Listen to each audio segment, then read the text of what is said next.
Let's turn to business news now with Giles Beckford, who has leapt into the seat just vacated by Katrina in Wellington. Nice to have you with us, Giles. The company Steel and Tube is looking for a new chief executive, I hear. They are indeed, John. They've fallen victim, well, perhaps not a victim, but they certainly felt some of the problems and tensions within the building products sector and the construction sector. Dave Taylor has had a rather torrid past year, and he's been heading the company for 8 years, but he'll leave it at the end of next week. The company says he wasn't pushed. We did ask them that explicitly, and they said no. It was a case of mutual agreement.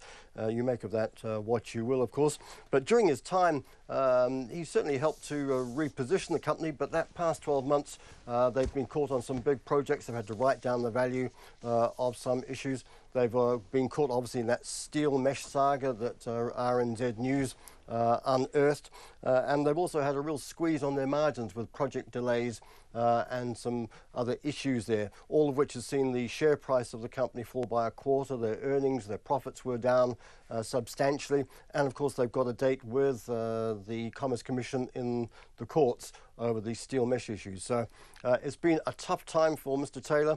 I asked the chair, Susan Patterson, what they're looking for in a new leader, and she said, well, we're actually just after leadership. We don't want to change the direction of the company, and in the meantime they'll find somebody from possibly within the company to just steer the ship while they find a permanent replacement. And from that point of view, of course, the problems that Steel and Tube's had are not necessarily new. They have been, as we've seen, with Fletcher Building, and that led to the departure of Mark Adamson as the chief executive there, and Metro Performance Glass, which makes a lot of the really big industrial glass types. They too have had a few ructions. They had a rather, should we say, heated annual meeting just a couple of weeks ago where their performance was also called into question. So from that point of view, it's a tough sector to be in at the moment. Giles Beckford, thank you so much, our business editor. What happened on the markets today?